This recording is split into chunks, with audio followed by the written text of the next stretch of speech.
يا أيها الذين آمنوا اتقوا الله ولتنظر نفس ما قدمت لغد واتقوا الله إن الله خبير بما تعملون.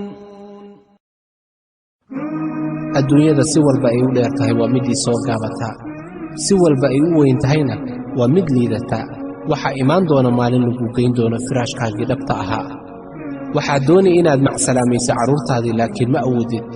waxaad doonay inaad macsalaamayso reerkaagii laakiin ma awoodid. xaaladdiina waa ay isbaddashay saacaddaa la joogo.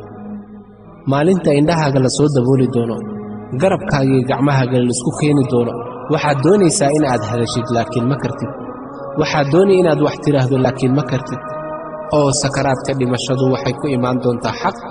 waxa kanina waa waxii aad ka memeerayseen. oo suuka waa la afuufi doonaa. taasuna waxay ahaan doontaa maalintii xaggeeda digniinta laga bixinayay, waa maalinta qiyaamaha eh. oo naf walibaa waxay la imaan doontaa malag si ay u hoggaamiso isaga qofkaasi malagga ayaa ku markhaati furaya. walaal alla ka cabso oo naftaadu ku oy intaanan korkaaga lagugu booyin. oo nafihiina ilaaliya intaan laydin xisaabin. oo nafihiina ka yeela kuwa daacad fala intaanan garabka laydinku qaadin. oo u diyaargarooba dhimashada intaanan cod dheer lagugu naadin. oo aadan dhihin rabbigaygiioo dib ii celi. suuragalna ma noqon doonto maalinta.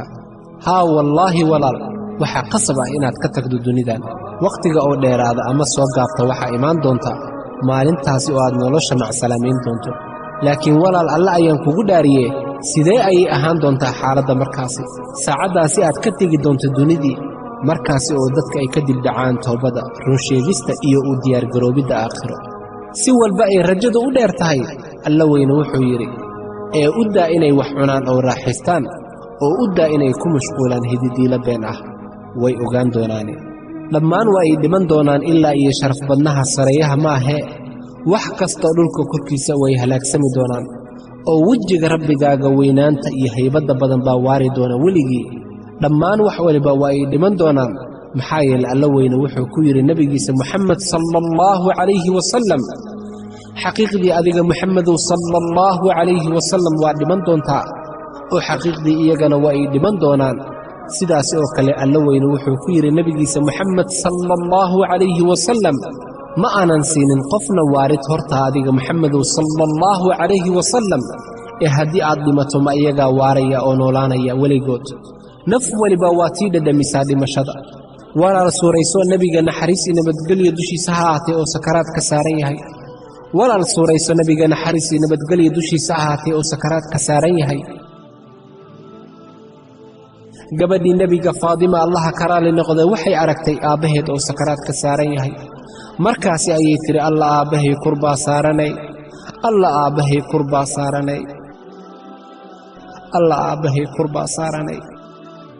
markaasi ayuu ku yidhi nebiga sala allahu calayhi wasalam, laysa calaa abiika karba alyowm, aabbahaa maanta kadib kurba ma haynayso.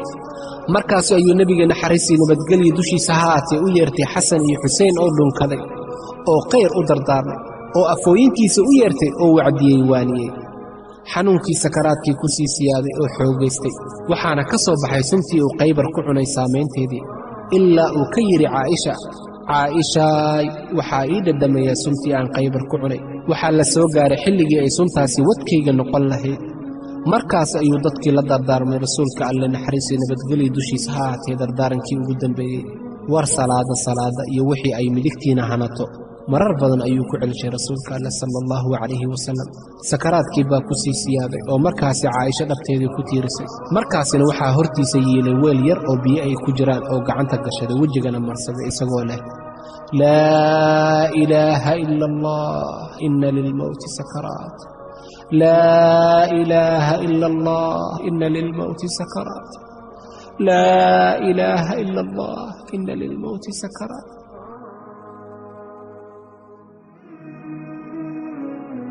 laa ilaaha ila allah, dhimashadu waxay leedahay sakaraat.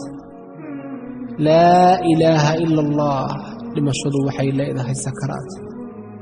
laa ilaaha ila allah, dhimashadu waxay leedahay sakaraat.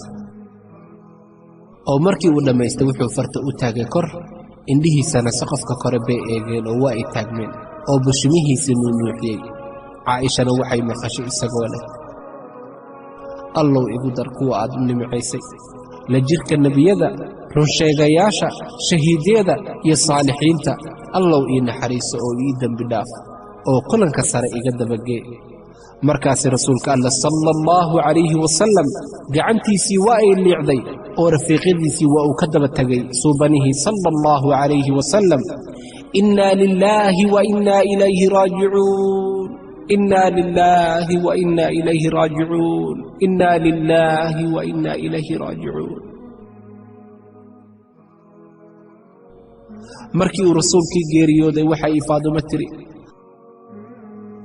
aabbahay rabbi baa u yeerto waa uu ajiibay.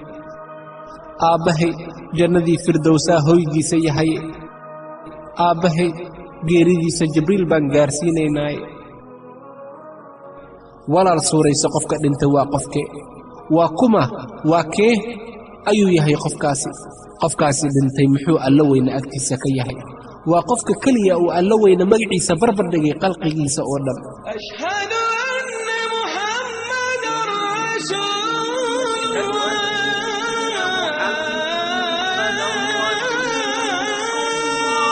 أشهد أن محمد رسول الله.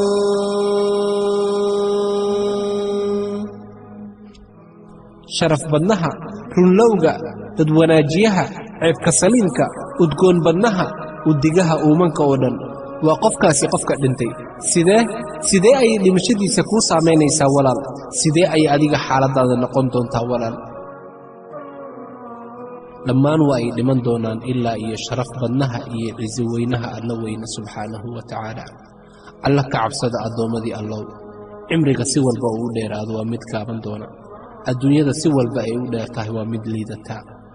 walaal xasuuso markay kuu imaan doonaan munkar iyo nakiir, sidee ayay xaaladaada noqon doontaa?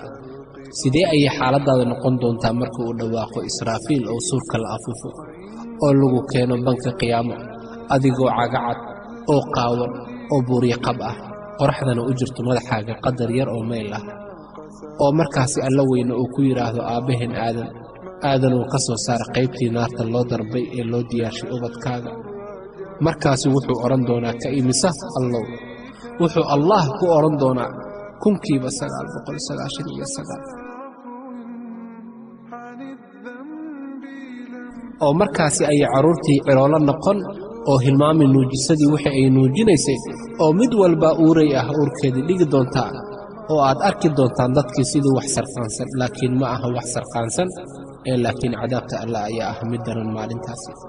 alla ka cabsado dadow, alla ka cabso, alla ka cabsado oo alla ka cabsado. wallaahi inaysan jirin noloshan kadib waxaanan ahayn janno iyo naar. alla ka cabsado walaalayaal, alla ka cabsado oo alla ka cabsado, alla ka cabsado oo alla ka cabsado. واتقوا يوما